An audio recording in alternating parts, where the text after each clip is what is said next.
भारत में आज तक कोई मदारी प्रधानमंत्री नहीं आया। ये पहला ऐसा चटपटा प्रधानमंत्री जो चुटकुले सुनाता रहता है, जिसमें अब लोगों को हंसी भी नहीं आती। एक आतंकवादी संगठन के चीफ के चाटुकार हैं। अगर भीम और मीम एक साथ आ जाए तो सत्ता परिवर्तन हो सकता है और आराम से सत्ता में आ सकते हैं। सबसे पहले तो केजरीवाल को जेल में होना चाहिए। साथ नहीं है, ना ये मुसलमानों के साथ है, ना ये दलितों के साथ है, ये सत्ता के साथ है। ये भी बिल्कुल उसी नैरेटिव पे चल रहा है कि ये उद्योगपतियों को अपने साथ ही कही कि आप भीमराव अम्बेडकर की 22 प्रतियों की तौहीन कर रहे हैं। केजरीवाल का जो एक अस्तित्व निकल कर आ रहा है वो एक गिरगिट की तरह निकल कर आ रहा है। जब अन्ना हजारे थे तो ये महात्मा गांधी को बेच रहे थे और आम आदमी पार्टी बना के इन्होंने एक आम आदमी के सपनों को बेच के पंजाब झूठ से फरेब से लूट कर आते हैं, तो फिर दिल्ली आते हैं, फिर कहते हैं कि नहीं नोट पे लक्ष्मी होनी चाहिए, लक्ष्मी पे लक्ष्मी लगाएंगे। ये रक्षा नहीं कर रहा है, वो धर्म की अफीम चटा के धर्म का धंधा चला के दलितों और मुसलमानों के अंदर खौफ और हरास पैदा करने की कोशिश करें कि देखो दलितों तुम आज भी गुलाम। ये पढ़ा लिखा संघी और ये मोदी से ज्यादा खतरनाक है, क्योंकि इसको पता है कहाँ पर क्या बोलना और किस तरह बचकर। केजरीवाल RSS का छोटा रिचार्ज है, पढ़ा लिखा रिचार्ज है। चिक के कह रहा है ओए बावले मत बना, पंजाब में हमें बावला बना कर आया है। तो ये मीडिया नहीं दिखाएगा है। वो वीडियो वायरल हो रही सोशल मीडिया पे, लेकिन मीडिया ही दिखाएगा केजरीवाल जीत रहा है, केजरीवाल जीत रहा है, केजरीवाल जीत रहा है। बच्चा हम पैदा करें, नाम ये रखेंगे, मकान हम बनाएं, गृह प्रवेश ये करवाएंगे। तो ये इनकी जो धर्म के धंधे हैं ना वो चौपट होने वाले। ये सारी राजनीति उस पर चल। गुजरात जाते बिल्किस की बात नहीं करते, गुजरात जाते मोरबी ब्रिज की बात नहीं करते, गुजरात जाते इंसानियत की बात नहीं करते, लक्ष्मी पर लक्ष्मी लगाएंगे। अरे हमारी करेंसी क्या है? लक्ष्मी है। बावलापन नहीं आप कह रहे, लक्ष्मी को पर लक्ष्मी चिपकाएंगे। तेरा तो हम 4 साल से बेनकाब कर रहे हैं। मैं तो NRC से बोल रही हूँ, मेरी वीडियो उठा के देखिए। मैं तब से कह रही हूँ छोटा रिचार्ज आ रहा है। सोच रखा है कि दलितों के साथ हम कुछ भी करें, मुसलमानों के साथ हम कुछ भी करें, सरकार हमारे साथ है।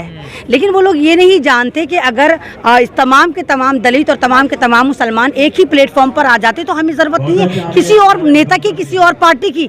अगर भीम और मीम एक साथ आ जाए तो सत्ता परिवर्तन हो सकता है और आराम से सत्ता में आ सकते हैं। आप एक बात बताइए, आप किसी नेता की, किसी मंत्री की गर्दन उतारने की बात कैसे कह सकते हैं? या तो आप कहिए कि आप एक आतंकवादी संगठन के चीफ के चाटुकार हैं। अगर आप अपने आप को एक संत, एक महंत, एक पुजारी कह रहे हैं जो खुद धर्म की शिक्षा दे रहा है, और कोई भी धर्म आपको ये बात नहीं सिखाता कि आप सामने वाले किसी भी बंदे की गर्दन उतारने की बात करें। और अभी तक उन पर कोई कार्रवाई नहीं हुई है। तो आप एक बार बताइए, कितने लोगों ने गोली मारो सालों को, देश के क्या कुछ हुआ?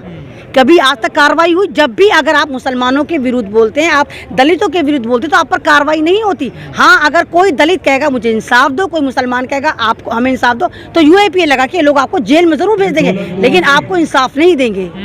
तो आपको नहीं लगता है जेल में होना चाहिए संतों को? नहीं, संतों को तो जेल में होना चाहिए। सबसे पहले तो केजरीवाल को जेल में होना चाहिए।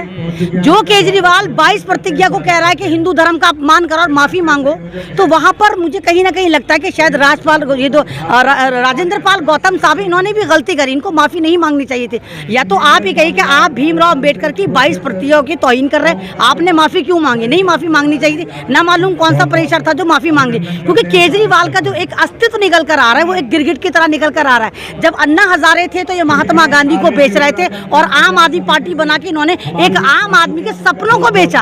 उसके बाद इतनी जल्दी तो गिरगिट भी रंग नहीं बदलता जितनी जल्दी ये रंग बदलते हैं। पंजाब जाते हैं तो कहते हैं कि भीमराव अम्बेडकर की तस्वीर लगाऊंगा, महात्मा को आउट कर देते हैं। फिर पंजाब झूठ से फरेब से लूट कर आते हैं, तो फिर दिल्ली आते हैं, फिर कहते हैं कि नहीं नोट पे लक्ष्मी होनी चाहिए, लक्ष्मी पे लक्ष्मी लगाएंगे। तो ये जिस तरह मोदी जी के स्ट्रैटेजी पे चल रहा है, छोटा रिचार्ज है। मैं तो 3 साल से कह रही हूँ मोदी जी का छोटा रिचार्ज है, लेकिन लोग नहीं मानते। ये पढ़ा लिखा संघी और ये मोदी से ज्यादा खतरनाक है, क्योंकि इसको पता है कहां पर क्या बोलना और किस तरह बचकर निकलना है। तो ये बहुत खतरनाक है। गुजरात में इनकी हार हो रही, गुजरात भेज दिया इसको। फोटो तो लगा रहे हैं ना अपने ऑफिस में, अपने कमरे में। नहीं, अगर आप नहीं, आप एक बात बताइए, आप पंजाब में तो अम्बेडकर जी को लगा रहे हैं, लेकिन जो अम्बेडकर जी की 22 प्रतिज्ञा की बात कर रहा है, वो सेरेमनी ले रहा है, आप उसको मंत्री पद से हटाए दे रहे हैं और कह रहे हैं कि सार्वजनिक माफी मांगो कि हमने हिंदू धर्म का अपमान करा। एक बात बताइए, मैं मुस्लिम समाज से हूँ, मैं अपने धर्म की इज्जत करूंगी। अगर दूसरे धर्म में कोई चीज मुझे सही नहीं लगती या मैं संविधान को मानती हूँ तो मैं माफी क्यों मांगू? तो यहाँ पर भी भीमराव अम्बेडकर का मजाक उड़ाएंगे तमाम के तमाम। एक तो भारत के साथ ट्रेजेडी है कि तमाम केजरीवाल अपने मंत्रियों के साथ खड़े हो जाते हैं, लेकिन राजेंद्र पाल के साथ खड़े नहीं। कौन सा एक मंत्री है हमारे इलाके का? वो जेल में है, मनीष सिसोदिया पे आरोप है, उनके साथ तो नहीं, हमारे इलाके का MLA अमानत 12 दिन जेल में रहकर आया। किसने ट्वीट करा? कुछ नहीं करा, कुछ नहीं करते, किसी के साथ नहीं खड़े। साथ थे, ये किसी के साथ? भाई मैं बनी बनी हुई थी वहाँ पे, मैं वहीं रहती हूँ, ओखला की रहने वाली हूँ, मैं आवाज उठा रही थी, कोई नहीं थे, निकलने के बाद ट्वीट भी नहीं करा। तो ये साथ नहीं है, ना ये मुसलमानों के साथ है, ना ये दलितों के साथ है, ये सत्ता के साथ है। ये भी बिल्कुल उसी नैरेटिव पे चल रहा है कि ये उद्योगपतियों को अपने साथ ले रहे हैं। तो ये सारा ड्रामा है। जिस तरह गुजरात में आप देखिए कि एक के बाद एक इनके मंत्री बीजेपी में चले जा रहे हैं, लेकिन नैरेटिव ये सेट कर रहे हैं कि BJP versus Kejriwal, BJP versus Kejriwal. Kejriwal Gujarat में भी मुंह की खाएंगे। और आप देखिए, शायद आप लोगों को नहीं पता, कल सरदारों का जत्था गुजरात पहुंचा है, जो चीख के कह रहा है ओए बावले मत बनाए, पंजाब में हमें बावला बना कर आया है। तो ये मीडिया नहीं दिखाएगा, वो वीडियो वायरल हो रही सोशल मीडिया पे, लेकिन मीडिया ही दिखाएगा केजरीवाल जीत रहा है, केजरीवाल जीत रहा है, केजरीवाल जीत रहा है। क्योंकि अब सोशल मीडिया भी कहीं ना कहीं गुलाम होता जा रहा है। कुछ ना कुछ इनको पार्टियां खरीद लेती है और वो उन्हीं का नैरेटिव, उन्हीं का एजेंडा जाकर दिखाना शुरू कर देते हैं। संत धमकी दे रहे हैं, ये तो परमहंस हैं, माने जाने माने अयोध्या के संत हैं। मैं तो उनको इंसान ही नहीं मानती। आप परमहंस या दो, ये कह दो, जो इंसान दूसरे इंसान को मारने की बात करता है, तो अगर कोई इंसान एक इंसान को मारता है तो उसने इंसानियत का कत्ल करा, तो वो तो इंसान ही नहीं है। अब आप चोला पहन के बैठ जाओ, चाहे मस्जिद का इमाम बन जाओ, चाहे आप मंदिर के जाके महंत बन जाओ, अगर आप किसी को मारने की, उसकी मुंडी उतारने की बात करते हो, उसकी गर्दन काटने की बात करते हो, आप इंसान भी नहीं हो, महन तो बहुत दूर की बात है। रक्षा कर रहे हैं ना, धर्म की रक्षा नहीं कर रहे हैं, वो धर्म की अफीम चटा के, धर्म का धंधा चला के दलितों को और मुसलमानों के अंदर खौफ और हरास पैदा करने की कोशिश करें कि देखो दलितों, तुम आज भी गुलाम हो, बेशक तुम पढ़ लिख गए हो, बेशक संविधान देने वाले तुम्हारे भीमराव अंबेडकर रहे हो, लेकिन आज भी हम तुम्हें पैरों की जूती के बराबर समझते। वो ये मैसेज देना चाह रहे थे। वो तो कह रहे हैं कि हम सबको सम्मान देते हैं। आप गर्दन उतार, नहीं, आप गर्दन उतार के किसको सम्मान दे सकते हैं? आप किसी की नहीं, प्रधानमंत्री की तो बात ही मत करिए। वो कभी वस्त्रजीवी बन जाते हैं, कभी जुमलाजीवी बन जाते हैं, कभी वो तो बिल्कुल ऐसे हैं कि भारत में आज तक कोई मदारी प्रधानमंत्री नहीं आया। ये पहला ऐसा चटपटा प्रधानमंत्री जो चुटकुले सुनाता रहता है, जिसपे अब लोगों को हंसी भी नहीं आती, अफसोस होता है।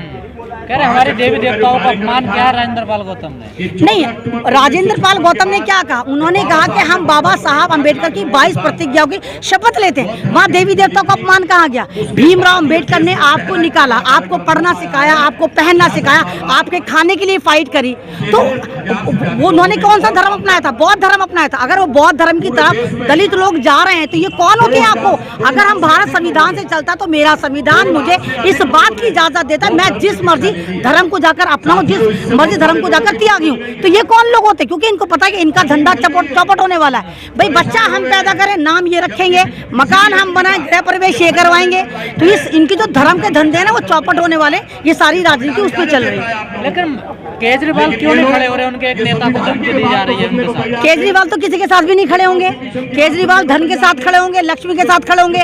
केजरीवाल भी सेम उसी उस पे चल रहे। मैं बार बार कह रही हूँ कि केजरीवाल आरएसएस का छोटा रिचार्ज है, पढ़ा लिखा रिचार्ज है। वो अपना आप को इस चक्कर में सोचा सन 2024 का प्रधानमंत्री अगर कोई है तो मैं हूँ। वो अपना को इस तरह स्थापित कर रहा है। लेकिन ये ख्वाब खरगोश है, तुम्हारा भी ख्वाब टूटेगा। और जब तुम्हारे गले में कुछ नहीं है, अभी तो तुम सादे बनते हो ना, मैं सादा आदमी हूँ, आम आदमी हूँ, सिक्योरिटी नहीं लूंगा, ये नहीं लूंगा, तो तुम्हारा सारा ड्रामा बेनकाब हो गया है। क्या आप दलित वोट देंगे केजरीवाल को? लगता है देना तो नहीं चाहिए, अगर देंगे तो मुझे समझ में नहीं आया, लेकिन मुझे तो नहीं लगता कि दलित वोट देगा। मुझे तो ये भी पता कि मुसलमान भी वोट नहीं देगा उनको।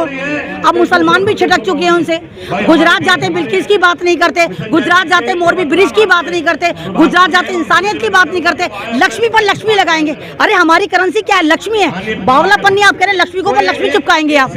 तो ये बेवकूफ बना रहे हैं, लोगों के इमोशन से खेल रहे हैं, धर्म की अफीम चटाकर फिर बीजेपी वाले एजेंडे पे चलने की कोशिश कर रहे हैं। केजरीवाल को भी लग गया कि जैसे भाजपा जो है धर्म के नाम पर वोट बटोरती है, तो केजरीवाल को रास्ता लग रहा है कि आसान रास्ता है जिससे हम आगे पहुंच सकते हैं। नहीं, आप बताइए ना, एक चीज से आप एक आदमी को एक ही बार बेवकूफ बना सकते हैं ना? 8 साल से प्रधानमंत्री मोदी और इनकी पार्टी बना रही है आपको बेवकूफ। उसी एजेंडे पे दोबारा कोई आपको कैसे बेवकूफ बना सकता है? तो जनता जाग चुकी है, जनता को समझ में आ गया कि आरएसएस का छोटा रिचार्ज है, ये मोदी जी के साथ मिलकर काम कर रहे हैं। तो जनता बावली नहीं बनेगी। अगर जनता इनके साथ होती तो आज यहाँ पर प्रोटेस्ट नहीं होता, आप यहाँ पर जंतर मंतर पे खड़े ना होते। अगर वाकई आप लोग केजरीवाल के साथ होते, आप मोदी जी के साथ होते, सरकार के साथ होते, तो आज आप जंतर मंतर पे नहीं खड़े होते। जनता के पास अब चॉइस है कि उनको धर्म का 2 ठेकेदार मिल गया है। नहीं तो जनता ने धर्म मांगा कब है? धर्म जो है हमारे आस्था का मामला है, धर्म मेरा दिल का मामला है। इंसानियत मेरी मामला है, मेरा संविधान मेरी पहचान है। भारत की अगर पहचान है, भारत संविधानिक तरीके से चलता है। तो सब एजुकेशन की, स्वास्थ्य की बात करते हैं, अचानक ये धर्मों पे कैसे आने कौन सी एजुकेशन की बात करते हैं? दिल्ली के कितने स्कूलों में मैं आपको लेकर चलती हूँ, जहाँ बच्चे नशा भी करते हैं, जहाँ बच्चे तमंचे भी लाते हैं, जहाँ बच्चे चाकू भी लाते हैं। बस खाली स्कूलों को लीपा पोती करने के बाद एजेंडा चेंज नहीं होता। आप एक बार बताइए, एक टीचर जो 5 साल पहले नहीं पढ़ा रहा था, केजरीवाल के आते पढ़ाने लग गया। टीचर बदले तो इन्होंने सिस्टम कैसे चेंज करा? इन्होंने सिर्फ बेवकूफ बना के सिस्टम चेंज करा है, वीडियो बना कर दिखाते। नहीं तो आपको मैं ओखला के स्कूल में लेकर चलूँ, बदरपुर के स्कूलों में लेकर, जिन स्कूलों में कहेंगे आप मेरे साथ चलिए, मैं आपको दिखाती हूँ वहाँ के स्कूल में क्या होता है। आराम से नशा बिकता है, आराम से टीचर नहीं जाते हैं। भ्रष्टाचार खत्म करना है, उनके नेता भ्रष्टाचार में लिप्त नजर आ रहे हैं। तो वो एक एजेंडा लेकर चले थे, आम आदमी पार्टी। उन्होंने आम आदमी के विकास को बेचा। लोग बेवकूफ बन गए कि आम आदमी कह रहा है भ्रष्टाचार के खिलाफ आए नहीं, तो ना, अन्ना हजारे नहीं आए थे। तो मोदी जी भी तो आपको 15 लाख जॉब लेकर आए थे, 15 लाख खाते में लेकर आए थे, 2 करोड़ जॉब लेकर आए थे। तो उसी एजेंडे पे ये चले। आप ही देखिए ना, जिस वक्त अन्ना हजारे ने मूवमेंट शुरू करा था, उससे 2 साल बाद बीजेपी सत्ता में आ गई थी, आई थी नहीं, फिर केजरीवाल आ गए। तो ये आगे पीछे दोनों के दोनों एक ही एजेंडा लेकर चले थे। लेकिन इसमें आरएसएस का जो रोल था वो हिडन रोल रहा था। आरएसएस फ्रंट पे आके नहीं खेली थी, बैक फुट पर आके खेली थी। और इसी केजरीवाल की वजह से ये मोदी जी हैं वो सत्ता में आए, और इस वक्त जो खून चूस रहे हैं वो जाने का नाम नहीं ले रहे हैं। केजरीवाल का चेहरा बेनकाब हो गया। केजरीवाल का चेहरा तो हम 4 साल से बेनकाब कर रहे हैं। मैं तो एनआरसी से बोल रही हूँ, मेरी वीडियो उठा के देखिए। मैं तब से कह रही हूँ छोटा रिचार्ज है आरएसएस का। मैं तो 4 साल से बोल रही हूँ भाई वाली बात। तब लोग मेरा मजाक उड़ाते थे, अब खुद ही कह रहे हो कि हाँ भाई आरएसएस का छोटा रिचार्ज है। हमें पहले ही पता था ये संघी आदमी है। चलिए।